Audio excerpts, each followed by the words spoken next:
Cinema as we know it today was born in the December of 1895 in Paris to the Lumiere brothers. They were the first known people to present projected moving pictures to an audience for a fee, and they did so with a device of their own making, the cinematograph. 2 years after this, the silent era emerged. During this time, cinema mostly lacked dialogue and focused on visual storytelling and comedy. From this, cinema evolved, giving us the great golden age of cinema. The release of The Jazz Singer in 1927 pushed the silent era out of the door and ushered in the era of sound. Some folks have one, some folks have none. By 1930, the silent era was truly a thing of the past. The golden age lasted around 40 years before fizzling out in favour of the television age in the 1960s.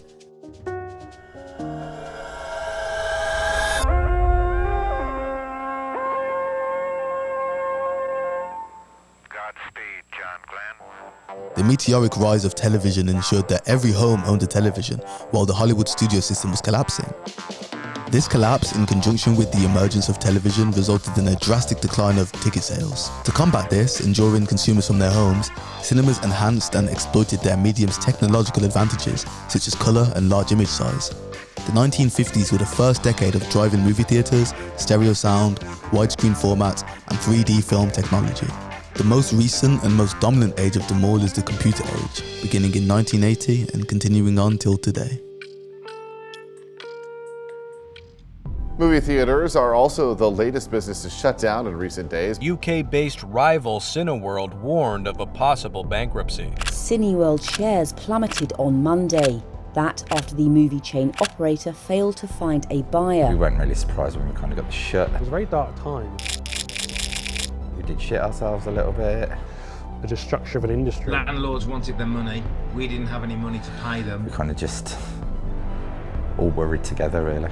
My name's David Baldwin. I'm the cinema programmer here at the Midlands Arts Centre. So my name's Lee Nabbs. I am the programmer and owner of the Mockingbird Cinema in Digbeth, Birmingham. In terms of when we reopened, it took us a very long time to rebuild audiences, and we still are really.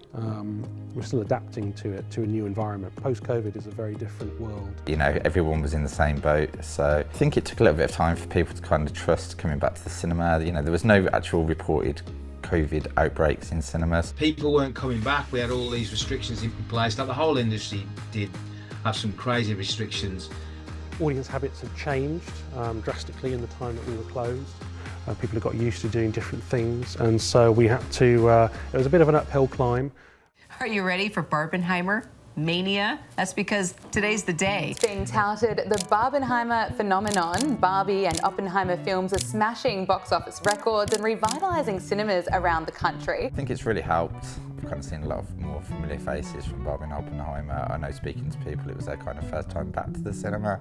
But the marketing for Barbie was absolutely phenomenal. And I think it does give a good blueprint for that kind of thing, because when you saw these events, you know, people were dressing up, people were having special events and all that kind of thing. Barbie bandwagon shows no sign of slowing down. Makers, Warner Brothers, say it has now passed over $1 billion at the global box office. Probably the busiest Saturday and Sunday we'd ever seen in our history. It was absolutely insane. It was really exciting that finally people were back. I think it's just, you know, nice to be able to go out to the cinema. You know, you're not sat around a TV.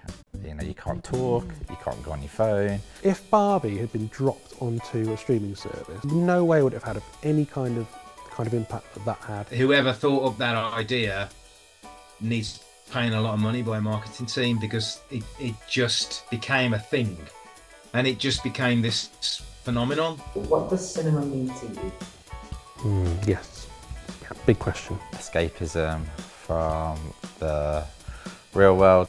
I think art makes life better, by and large. Cinema is a huge part of that for me.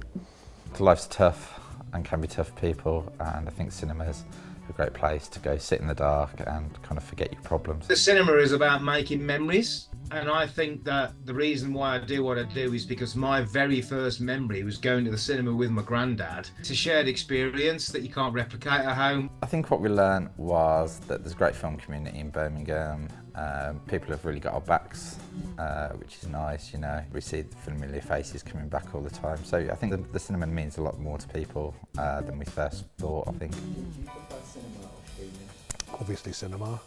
You're talking to a cinema operator who's done it for 35 years. There's nothing you'll ever say to me about, well, I've got a big telly. I've got a 40-foot screen with a laser projector.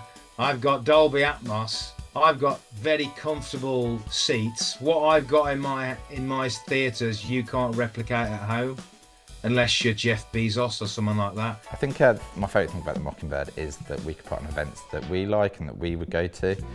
We can put them out, and then the audience turns up for them. We put on a lot of films, but the events do the best for us. I think people like to come out and sit with like-minded people. Independent cinema is kind of building that community around film, and we don't just show films. We want to kind of help develop people's films, and we want them to come back and premiere their films here. We've also started up Royal Brum, which is great for the local film community, and we're kind of amazed that we outgrew the Mockingbird on the first event. Being able to come here and really bounce ideas off people in person, sit down, watch other people's films, and learn the process through this as someone who has no education in cinema is absolutely invaluable. We had Pam Grier here. Hopefully people know who Pam Grier is, but probably best known for Jackie Brown, the Quentin Tarantino film. She was the star of that. She was just on stage, she was talking, she was singing, she was dancing. She was absolutely brilliant, and that was a prime example, I think, of what you can do. I mean, that's a once-in-a-lifetime experience. The people who came to that, they're all going to remember that. For the first time, more people are streaming than watching cable TV. Streaming services caused us a massive problem, but they jumped on the bandwagon of knowing that cinemas had closed down. Streaming is fine. I'm not one of these people who think streaming is the devil. I don't think streaming will ever replace cinema. When you kind of sat at home, the doorbell's ringing, you're looking at your phone, you're never going to get that complete escapism that you're going to get in a cinema. I do think the two can work together. That's the key, really. And I think we're slowly realising that, and I think the streaming services are realising that. Showing things in the theatre, it's like a shop window for your films when they get released on platforms. They always do better. I think more and more streamers now are realising the value of cinema, and they will do theatrical rights for films. They might not have the biggest theatrical window, but I think they kind of know that we have to work together now, and that we aren't really enemies. Community is important as well, in terms of where we are as an arts centre, right by Kennon Hill Park. We get so many different types of people coming through. Going to the cinema it's a shared experience that you can't replicate at home. Well, you can to a degree, but it's not the same. It'll never be the same at home. You can't sit in front of a 40-foot screen at home and listen to state-of-the-art sound and watch a comedy or a horror and experience it with all these people that are sitting next to you that are just genuinely strangers who you don't know, but you all, for that one point, connect and you have this experience. That's the beauty of cinema at its rawest. It's an art form that has been around for 100 or so years, and I really hope will be around for a lot longer. Especially in this day and age of so much technology all the time, it is vital that we keep that humanity and we see that cinema is an art form. There are so many lovely, wonderful cinemas out there. And then you've got the independents that have their quirks, that are niche and that let you have a drink and relax and eat food in cinemas and stuff like that. Everything's changing, but for the better. For me, the whole thing about being a human being is, we can we can create this art to show our emotions and to produce this amazing stuff. That's what sets us apart really from other species, is that we produce these things. We look at our emotions and we look at how we process the world and we produce this great creative work. I think filmmakers have got to start making better films that create this, that whip up a storm with the general public, because they will go and see it. Word of mouth is the most important thing, and if it's a good film, people will go and see it. We've got to be careful, I think, that films don't just become content. They just don't become slaves to the algorithm. This is art created by artists. There's no excuse now. Just go to the cinema and have a good time. To summarise, cinemas aren't dead. Cinema means something to a lot of people, and as long as people continue to love it, I'm sure it won't die.